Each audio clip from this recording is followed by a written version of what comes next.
presented by Dréan, our executive editor. And we'd like to thank all of you for joining. We're excited that you're here. It's going to be a great hour. And before we get started, I just wanted to take a quick minute to go over some light housekeeping. So first off, at the bottom of your screen, you're going to notice that there are several icons. We all live in Zoom now, I know this, but just in case, as a reminder, the first button on your left is the chat. The chat in a webinar is a little bit different, so be sure to send your message to all panelists and attendees in the dropdown to make sure that everyone can read your message. And on the right, you'll see the Q&A button. Please use this to ask us questions. We will make sure that Laura sees all of your questions and that we have time to go over them at the end. You will be receiving a certificate for the webinar, so please expect that in 5 to 10 business days.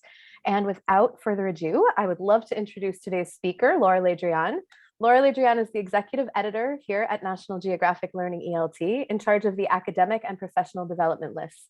She has a master's in TESOL TEFL from San Francisco State University, and over 20 years of teaching experience in pre-academic ESL, EFL programs in the Middle East, Europe, and the United States. So I will hand it over to you, Laura. Thank you so much. Thank you, Joy. Thank you, Sayaka, and welcome everybody to the webinar. Thank you for taking the time today. The title of today's session is Reflect for Every Classroom, and I'm going to be sharing with you some of the underlying principles of our new academic skills series. I'd like to make this as interactive as possible over Zoom here and get you into some of the activities. So please have your chat open and ready to go. In fact, I'm going to start you right away with a chat activity. What comes to mind when you hear the word reflect?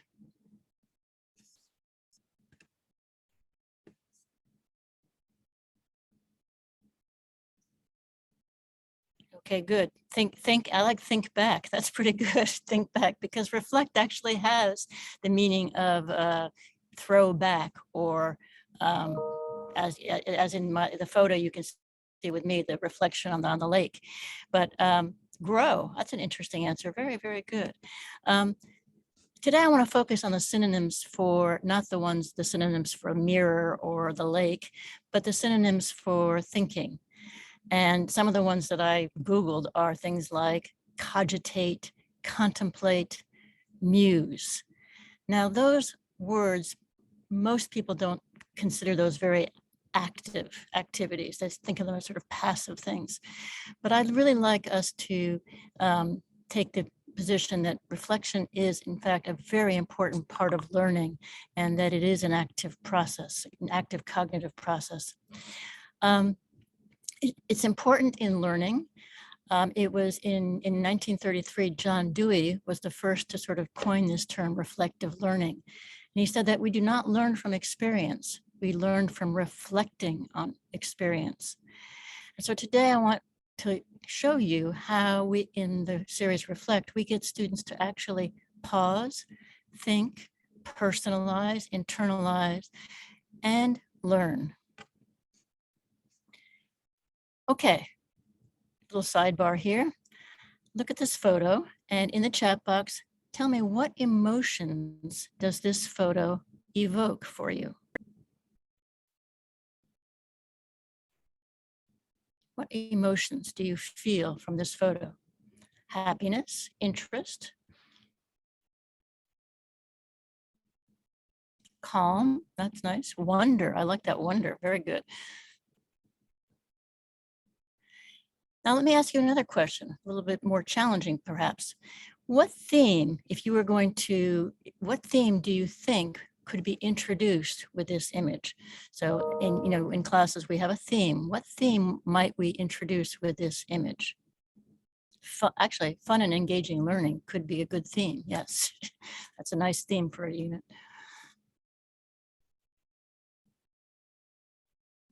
Anybody else? What theme could you introduce here with this? Medicine, yeah, why not? Absolutely, medicine. Medicine with an animal, going to the doctor, very good. Education. Okay, those are great answers. Curiosity, very nice, very nice. So actually, this is how it's used in Reflect. This is a unit opener from Reflect Level 6, Reading and Writing. And the background is this is a photo by Jasper Dost, And one of his projects is Bob. Bob is the Caribbean flamingo from Curacao. And sadly, he flew into a window of a hotel, and he was cared for, and he was concussed. So he was cared for by Odette Dost, who is the woman in the photo, a local vet, and Jasper's cousin, who also runs a wildlife rehabilitation center and conservation charity. Bob's disabilities meant that he couldn't be released, but instead he became an ambassador for her charity, which educates locals about the importance of protecting the local wildlife. So this photo has a very rich story, and it helps to introduce the theme of doing right or making the right choice or ethics. Let's take a look at, actually again, in the chat, what makes a picture interesting to you, to students, to you actually. What makes a picture interesting in your mind? Variety, okay, good. In this case, it is variety of people, yeah, genuine. Nobody likes to see, yeah, those posed photos are not so interesting. Anything else? Unstaged, evokes expressions, yeah, diversity, very good. Tells a story, something you've never seen before, that's very, very good. Okay, so here are some examples of images that you might see open to illustrate concepts or themes. Sports, there's nothing wrong with this photo, it's fine.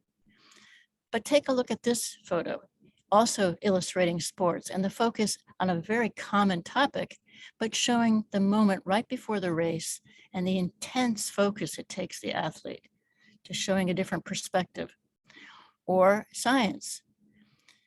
You might be talking about nature and science, like in looking at beetles or insects. That's fine.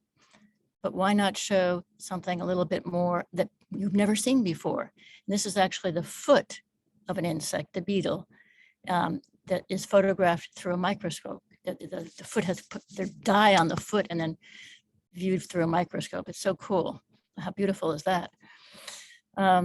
Or happiness. Again, nothing wrong with this photo, but are you really drawn in?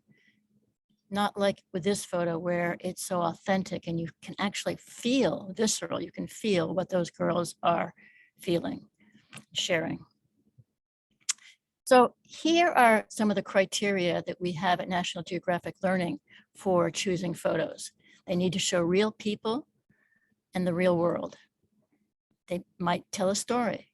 They definitely should arouse curiosity and get the students thinking, what's this? What is this? Have I seen this before? Evoke an emotion, be relatable, and then showcase the whole world. We want to show the entire globe, people all over the world. So we love our photos, and I want to ask you now in the chat, what are some ways that you can use photos in your classroom? What are some things you might do with photos to help your students learn language, to help them engage? How can you use photos to introduce a topic?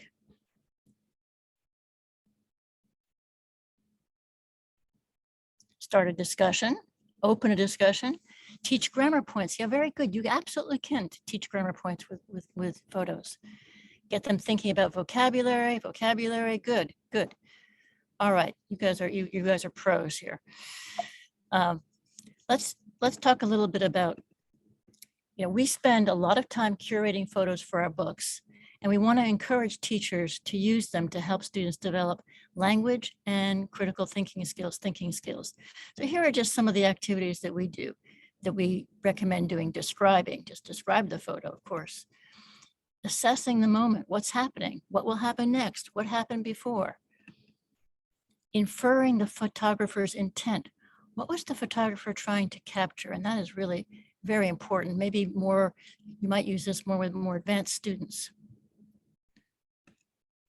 Analyze the photo, compare, contrast. Write a caption for a photo. I love that activity. And then creating a dialogue or monologue or thought bubble. So just a few examples of how we do it in Reflect. Here's a unit opening photo. You could have the students describe what's happening. They could assess what's going to happen next. This is actually in a unit in the art of storytelling. So students learn about what storytelling is and the structure of a good story. And then, you know, it's basically, is this, you could ask, is this a form of storytelling? Shows a rapper in New York City and Bryant Park. This is two images that you would have students compare and contrast, and students are asked to look at the location of the eyes and what they might notice about the difference in these two animals. And if this were open, I would ask you in chat, but I don't want to spend too much time, but just think, what do you think the location of these animals' eyes means about them as animals? It shows basically the difference between a predator, front view, and the prey with the side view. So the lamb needs to be checking out on the side what's going to come and attack it.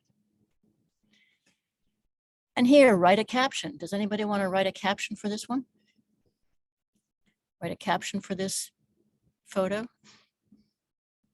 And by the way, this is a photo. It kind of looks like a mural, but it's actually a photo.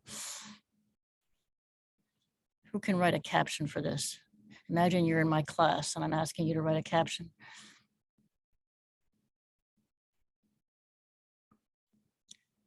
Nosy people. Very good, Allison. I like that. Nosy people. That's very nice. What are you looking at? That's also a nice caption. Very good. Intensely busy. Technology taking over mind. That's excellent. Very, very good. In fact, we should probably use that caption in the next edition. So thank you. At National Geographic Learning, we love to talk about our content, the video, the photos, the great stories, the infographics. But we also have the foundational content. That's the skill and language development. So now, hopefully, I've caught your attention a little bit with these wonderful photos. And I want to switch gears and ask you, and please respond in the chat, what are some of the goals of an academic classroom? What are some of your goals?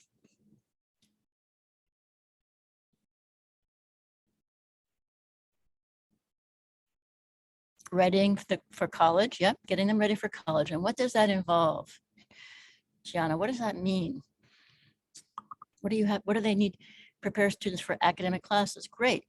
And how do we do that? What kinds of things do they need to learn? TOEFL, essay writing, critical thinking. Good. I wish TOEFL weren't the first one, but okay.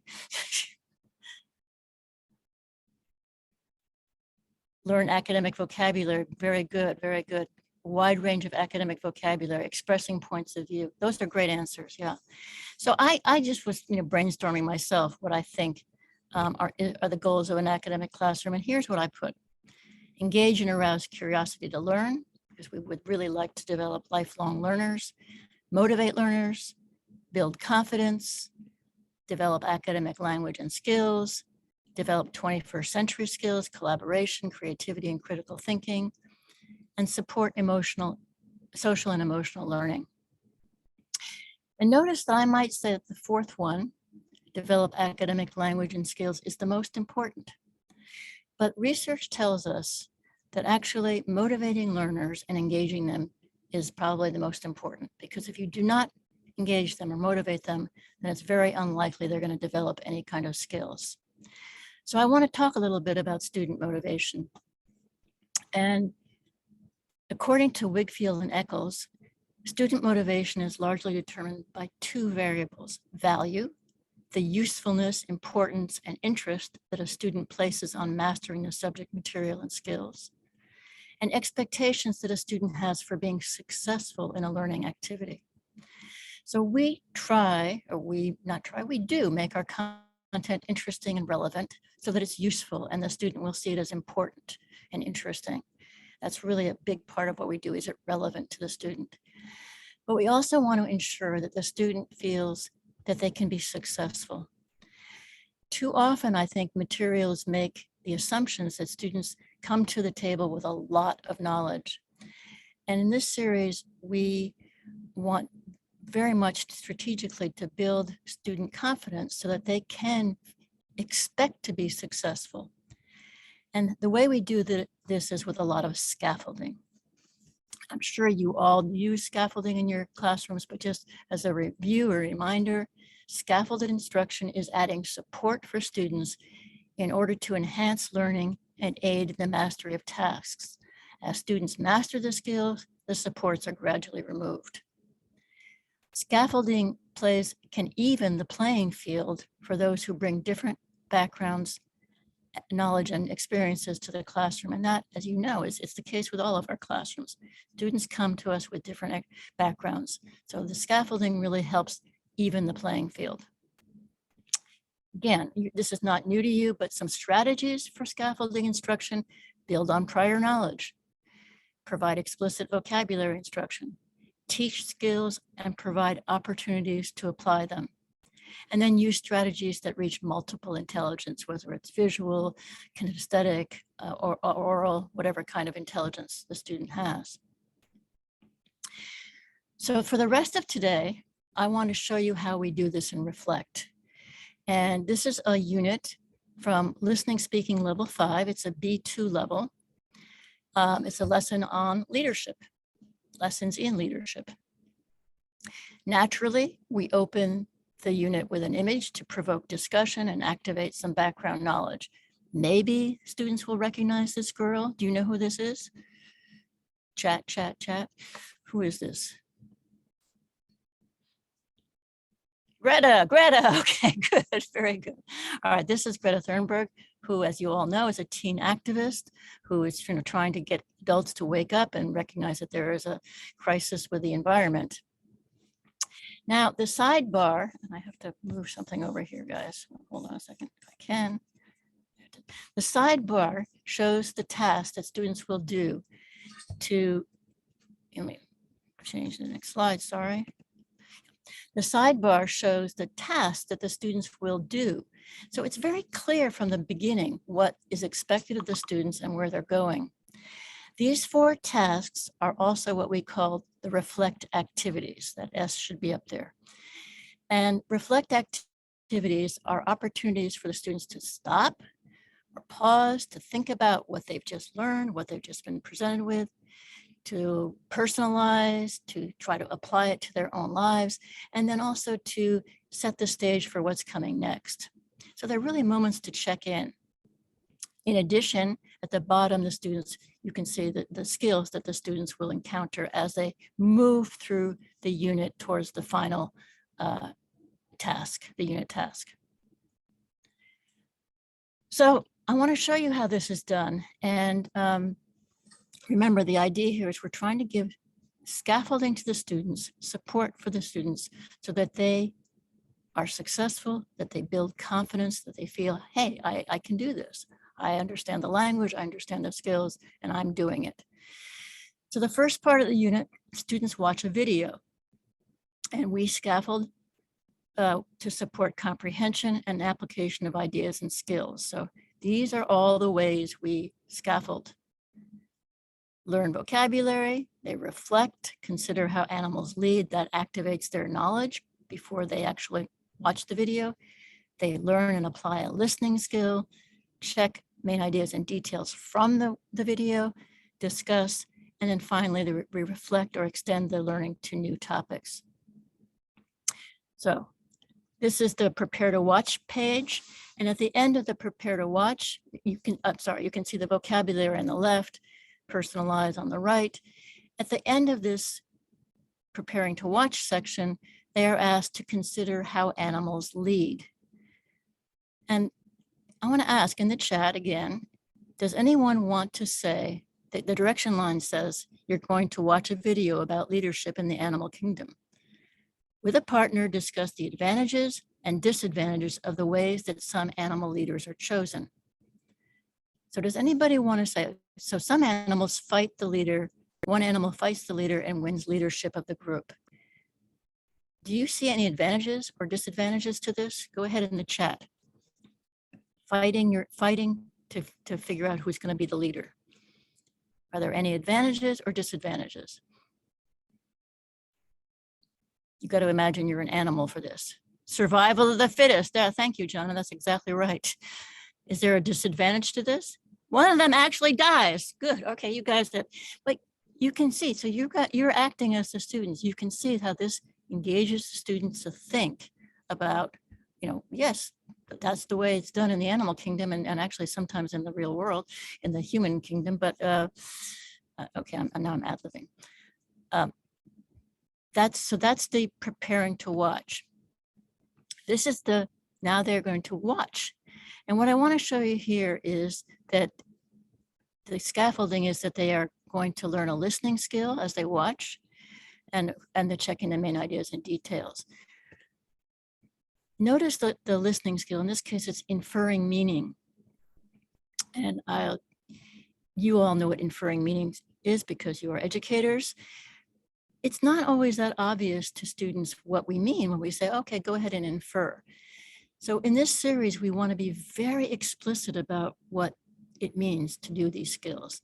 So for example, the speaker says, dolphins do not respond positively to threats. To teach a dolphin a new skill, a trainer uses rewards and praise. He doesn't punish it when it does the wrong thing. This is an important lesson for anyone who wants to be a leader. From this, you can infer that to be a good leader, you should use positive techniques such as rewards and praise, and not negative techniques such as punishment. So a very clear example of what inferencing is. On the next page, they are then asked, they have watched the video, and it says, what leadership lessons can be inferred from the behavior of these animals? And I know that we haven't listened to the lecture, or that we haven't watched the video. It was too long for me to show it to you. But does anybody want to guess that? Can anybody try to guess what lessons we learn from birds? And maybe this is a hint. See this photo here? See the way the birds are flying? That's a hint of what we can learn from birds. So what can we learn from birds? A, B, C, D, E, or F? C. Yay! God, you guys are good. Okay. And actually, Jana, I think I pronounced your name correctly, A is not a bad answer. And you could certainly, discuss that with students. Everyone needs a role that suits their skills. Maybe there's some birds who can never be the leader because they're not, I don't know, strong enough or something. So really, that's a good answer, and it would open a discussion.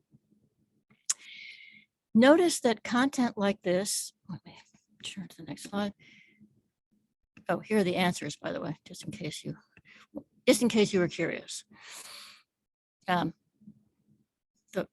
elephants, F, experience is important to being a successful leader. Apparently, that you learn from experience. Something really I want to point out is that content like this also supports social and emotional learning. This video touches on lessons around every aspect of social emotional learning: self-awareness, responsible decision-making, social awareness, relationship skills, and self-management. It's a really good video, actually. The next, this is still after they've watched, and so they discuss their ideas in the video. And finally, another reflect opportunity.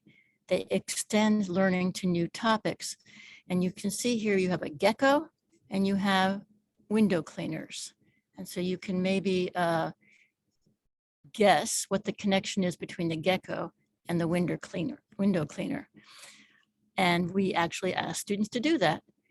With a partner, what can you learn from these features of animals? Read the example and complete the chart with your ideas. So the gecko, we know they have tiny, where they have, I think it's hair on their feet that helps them attach to surfaces.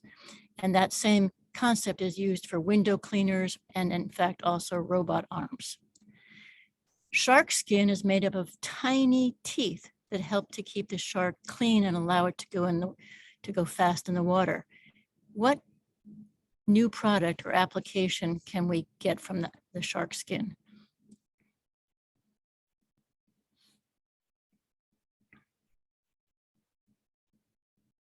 Hulls. I'm not sure I understand hulls, but probably you're right, Jana. I just don't, or for ships. Yes, that might be right. I don't know. That's a good point. For ships. Could be, maybe they put that kind of material on a ship to make it go faster. They use it actually for swimsuits. and actually, I take it back.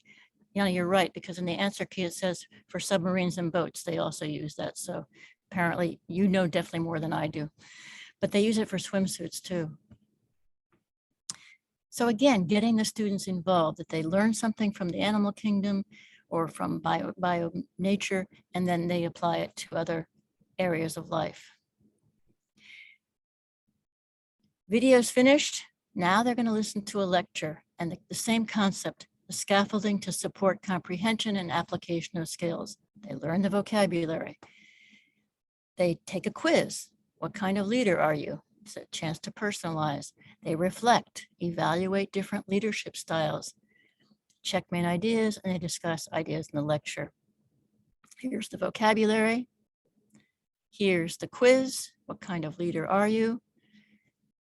And once again, we can see aspects of social and emotional learning, opportunities to raise self-awareness. What kind of leader are you? And also about responsible decision-making.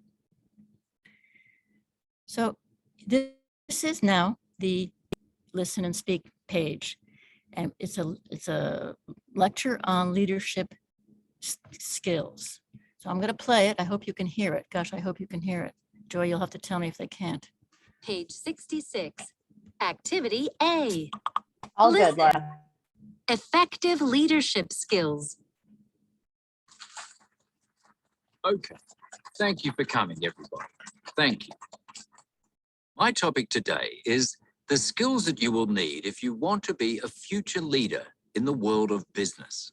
Yes, it's a constantly changing world out there, and the skills that you need as a leader are constantly changing too. In the past, the leader was, well, they tended to be more autocratic. They made all the decisions. They hired and fired the workers. They decided on the targets. The skills that they needed were obvious. But that's changing, and it's changing very fast. So, what are the skills that businesses need from leaders now? I'm going to talk about 3 key skills that you have to have if you want to be a leader in the future. All right, your turn. What are the 3 skills that you think are going to be essential for in the future for leaders?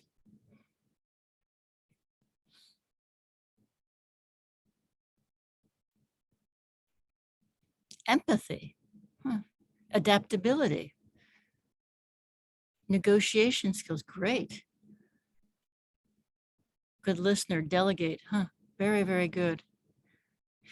Now, you know, we are all adults and we have experience working with leaders, so it might be easier for us to do this, but it's certainly something relevant to students as they go into either academics or their work sector. But thinking about predicting what they're going to hear in the lecture for what are good leadership skills. In fact, and this is also, as before, this content aligns with the goals of social and emotional learning, being self-aware. So here is the main idea. So they've taken notes on this lecture. What are the 3 key leadership skills that future leaders need? And now you can see that we're narrowing it down. And does anybody want to guess what the 3 are? Decision-making's not in here. I don't know if you can see this. It says showing humility, making decisions, inspiring others, trusting others, building diverse teams, and hiring and firing. Gosh, I hope it's not hiring and firing. That's not a very empathetic skill to have. 2, 3, and 4. 2, 3, and 4. This is a hard one, by the way, but according to this lecturer, the answers are showing humility, trusting others, and building diverse teams. Those are the skills that are going to be most useful in future leaders. And you can see they have another chance to work with this content. Leaders of the future need to let their workers make more decisions. So, by the way, after this, I'm going to send this up to my manager. They also work with details and discuss the ideas in the lecture. Finally, so now remember, what have they done in this unit? They've watched a video on animal leadership, leadership in animals, saying how different animal species lead. They've then listened to a lecture on leadership skills. And finally, we're going to ask the students to give leadership advice. We're not just going to say, go give advice about leadership to a company that's having trouble. We are going to give them the scaffolding so that they can be super successful. We're going to give them a model. They're going to practice grammar for speaking. They're going to practice pronunciation, learn and apply a speaking skill, plan and practice, and then present the problems and solutions. So there in the box at the top, you have the assignment. You are going to give advice to the owner of a company that is having problems. You will identify some of their leadership challenges and suggest solutions. Here's the model. Page 69. Activity H. As you know, I've been studying your business very carefully. And the first thing I want to say is that it's a great company. You should be very proud. I've been observing you as the owner and leader of teams. And your staff and I have identified 2 key problems. These problems need to be solved if your company is to improve. And don't worry, I'm sure that these problems can be solved. The first problem is that your employees feel that they are not respected and that they're being talked to in the wrong way. This means that they're not working as hard as they could, and as a result, sales are going down.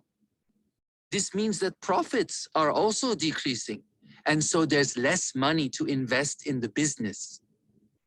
Our solution is that you should try a more laissez-faire approach. This means you need to show a little more humility, and your workers should be given more freedom. They should be trusted to do their jobs. The rule about coming into the office every day has to change, and everyone should be trusted to work from home if they want to. We also recommend that you build more team spirit. You could organize a dinner for employees so that everyone has the opportunity to get to know each other. Teams that have fun together are much more effective. The second problem is that your customers don't feel important. So I want to stop that. There isn't a strong bond between your company. Sorry, I didn't want you to listen to the second problem because we're going to run out of time. I hope I haven't. Let me close this, move this back. So those are the answers. And you know, obviously we all can easily get the answers, the problem, the result, and the solution. But I want to pause there and ask you again in the chat, which I've closed, but again in the chat, what you noticed about that presentation. This is meant to be a model that the students can use when they do their own presentation. What are some things you might have noticed in that model that you would want to point out to the students?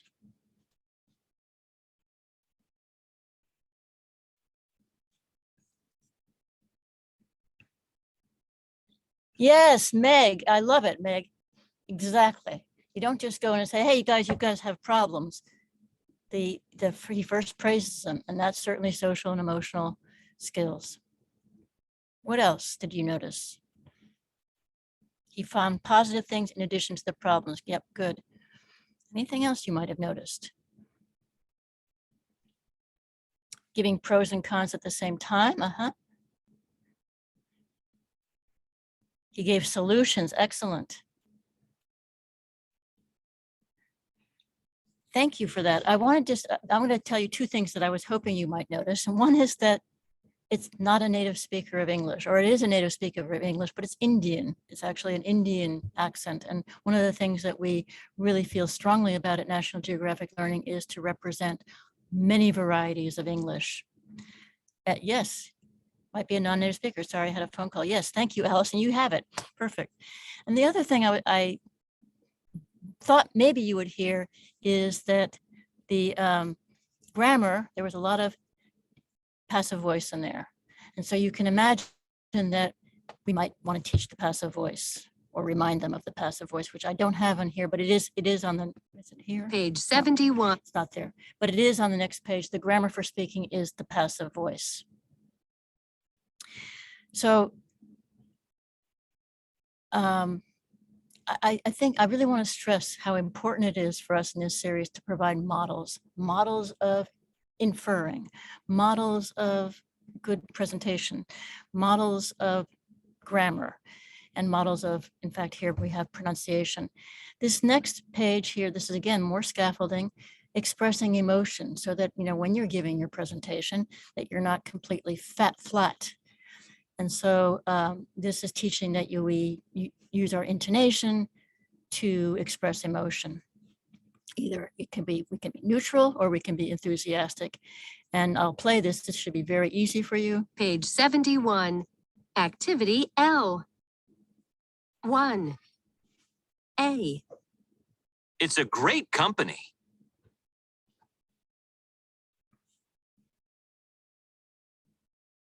B. It's a great company. Okay, so you can all hear the difference there, right? But, you know, certainly teaching students the difference in those intonation patterns will help them become more natural speakers and be able to express either enthusiasm or neutrality when they speak. The other thing I was going to ask you about, something else you might have noticed in the presentation, the model, was that the speaker talked about trends. And when you talk about trends, you need to use certain language. And so we're going to explicitly teach students what the language is to talk about trends and graphs and charts, or just trends in general. And when we want to talk about trends in quantity, we can say things like the number of complaints is going up, is increasing, or profit is going down, is falling. If we want to talk about quality, we can use things like the diversity of the team is improving, is getting better. We probably wouldn't say the diversity of the team is rising. Oh, you could, I suppose, but you know, there's a fine nuance there between the verbs, the expressions we use for quantity, and what we use for quality. Now we're starting to bring this together here. We've taught them, we've given them the content, we've taught them skills we've taught them a lot about leadership. We've taught them pronunciation patterns. We've taught them the grammar, the passive voice here, and now the speaking skill. And we need to start to put it together. So here's a chance now to apply what they've just learned in the speaking skill in this little chart. And I don't know if you can see it, but there are 12 different things happening here. Business trends. The sales and profits are going down. The team members, they look pretty unhappy. The customers are, looks like they're shouting or something. And so these little images are depicting what's happening in this particular business. And I want to focus on number 8 here. It says work in a small group, describe the trends in each of the 12 areas. So in the chat, would somebody please pick one of these trends and describe it for me using the language you've just learned.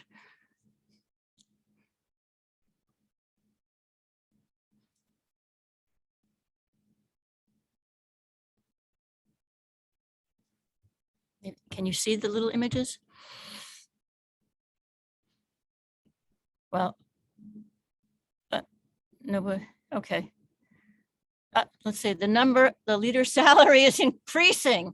The sick days are increasing. The number of complaints have gone up. Excellent. Okay, you guys had it. Yeah, very, very good. So we're getting them to use the language based on this little infographic. In the next activity, they are asked then to choose 3 of them, say what the problem is. For example, the number of sick days is increasing, and then propose a solution for it. So the number of sick days is increasing. I'm sorry, explain the problem. So maybe they are, people are they're not motivated. They feel that the manager is getting too much money. Maybe they're looking for another job. And what is the solution? Probably pay them better or improve their working conditions. So they are in this practice mode. They're basically, they are describing problems and coming up with solutions. And once again, this is showing examples of social and emotional learning by relationship skills, how they would communicate those ideas to a client or a business leader, and dealing with how to form positive relationships within the business community. And that, I believe, let me see. I wish I could ask if you have any questions. Well, let me back up a second. So they've planned it, they get to practice it, and then finally they present their advice to a business leader on giving the business leader advice on how to improve the situation at their company. So kind of to sum up, and I don't actually know, I think I'm a little early, but it's probably okay. I hope I've been able to show you that this series reflect, and by the way, there are 6 levels and 2 strands, reading, writing, and listening, speaking. The materials that you've been looking at are from listening, speaking level 6, which is a B2 level. But reflect inspires curiosity and motivates learners. It promotes critical thinking, communication, collaboration, and community. That should be community building. Sorry, there's a word missing. It taps into social and emotional skills. It definitely develops academic language and skills. And this one is in bold because it is what we're primarily trying to do. It builds confidence through scaffolding. It makes learning fun. There are games, there are quizzes, there are so many opportunities to personalize and to relate it to your own life. It promotes reflection, and it works in every classroom. And here are the 12 books that will be available. The first 3 levels are available now, and the levels 4, 5, and 6 will be available very, very soon. So on that, I would like to thank you for participating and attending, and pass it back to Joy. Thanks, Laura. I want to give it 1 minute to see if anyone has any questions. You can pop those in the chat or in the Q&A box, and we can have Laura answer your questions. And if not, we appreciate you guys being here today. We'll give it a minute and see if there are any questions.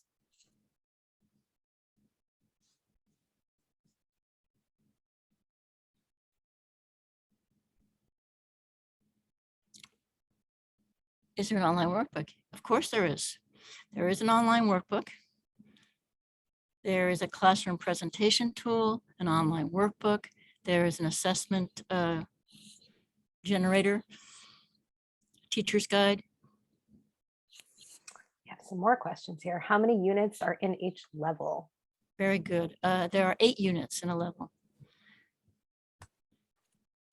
And Cassandra, yes, we will have that all available. You will be getting an email with your certificate and the recording to the webinar. Oh, the question answered. Does the reading writing series contain essay writing? And is it 1 essay type per unit? Very good question. So we introduce essays in level 3 towards the end of level 3. And then levels 4, 5, and 6 definitely are focused on essays, but there are other kinds of writing that are presented, like writing a business letter, writing a proposal. And but if it does focus on a rhetorical mode like comparison and contrast, then it's 1 type per unit. And Petra, I see that you're asking about when will all of the books be available. Levels 1 through 3 are available now, and levels 4 through 6 will be available in January at the latest. Let me ask you a question. How long are the reading passages in general? Very good question. We actually have a chart that shows how the reading passages increase in length from level 1 all the way to level 6, and we can share that with you. But let me ask everybody a question in the chat because I'm really curious. We love this series. We've worked really hard on it. But do you feel that students will be able to do the tasks based on what you've seen? And you can say no, by the way. You can say no. I guess no one's going to answer that one. Depends on the teachers. Yes. Yeah. You're right. A lot of it will depend on the teacher. That was level 5. Thank you.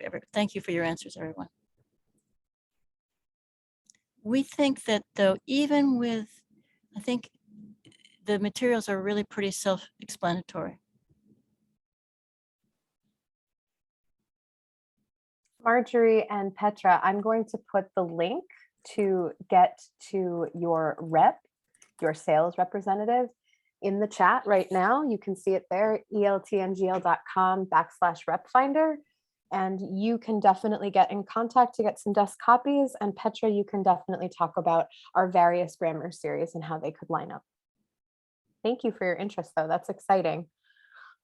And thank you, Laura, for your time today. And thank all of you for all of your insightful questions and for so much participation. It was really fun to see how interactive this was. So thank you all. We appreciate all of you and your time. And Laura, we really appreciate you and this beautiful series. Thank you so much. Have a great day, everyone.